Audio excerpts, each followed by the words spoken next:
This essay example, as well as thousands of others, is available in text format on our website for free and without registration. Simply Google Ivy Panda Free Essays.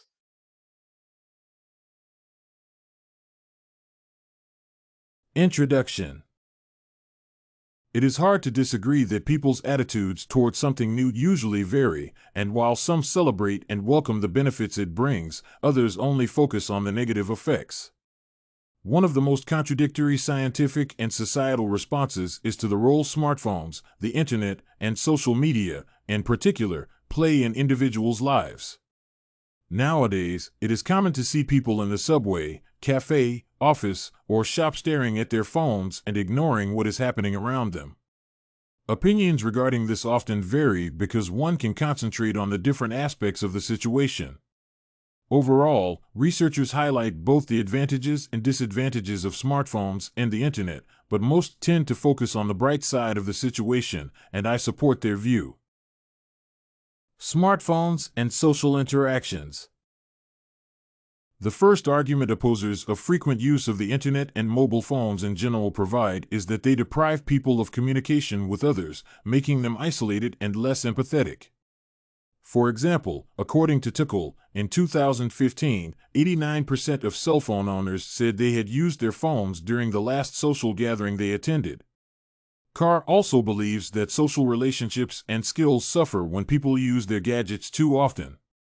However, other studies show that it is a way to stay connected and show emotions that have changed. Many people smile, laugh, anticipate, and demonstrate other feelings when texting with their friends or leaving comments on social media. After all, a conversation broken up into short bursts and quick emoticons is still a conversation. Gadgets do not harm communication with others but emphasize the need to be connected and provide such a possibility. Smartphones, concentration, and engagement. Secondly, many children often hear from their parents that gadgets make them less concentrated and focused.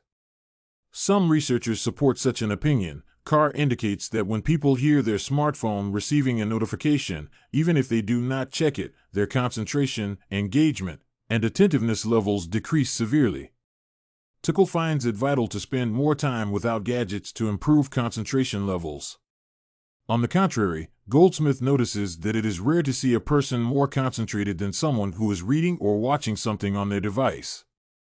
As for engagement, the lack of some actions people make using their devices can be defined as a chance to choose to be involved in the content they like. Therefore, areas of engagement may shift from time to time, and it is great that users nowadays always have a wide range of online activities to choose from. Rewired brain. Next, the aspects discussed above make some researchers claim that unlimited access to gadgets and virtual space changes how one's brain works. According to Carr, as the brain grows dependent on the technology, the research suggests the intellect weakens, and the enhancing proximity of the smartphone makes brain power decline. What is more, social media and the internet, in general, make people adopt the app way of thinking. However, Goldsmith and Fuentes do not consider this fact increasingly disturbing as they believe that changes in the human brain in response to the developing world are unavoidable.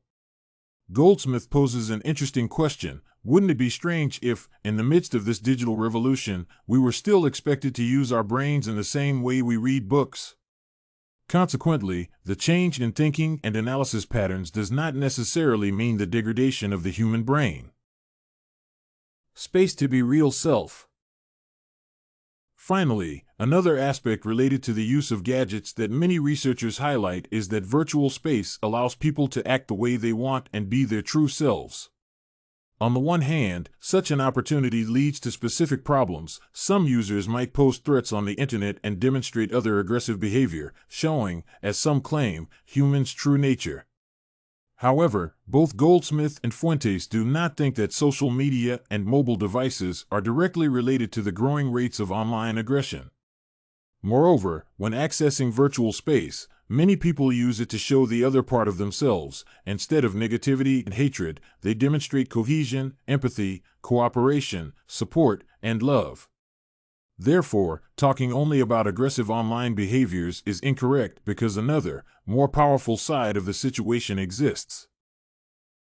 Conclusion. To conclude, the paper demonstrates researchers' different views on a number of aspects related to the use of smartphones and the Internet in particular. Some indicate that increased access to the virtual world has reduced people's social skills, levels of empathy, brain capacity, and ability to concentrate, simultaneously allowing them to uncontrollably spread negativity and aggressiveness online. Others state that the mentioned aspects should be viewed from the positive side. Individuals are not less socialized, empathetic, or engaged, but the ways they communicate, show emotions, and stay focused have changed. This essay on powerful impacts of the use of gadgets and the Internet was written and submitted by a student just like you. The IvyPanda Samples database hosts thousands of works similar to this one on various subjects. Visit ivypanda.com to find what you are looking for, free of charge.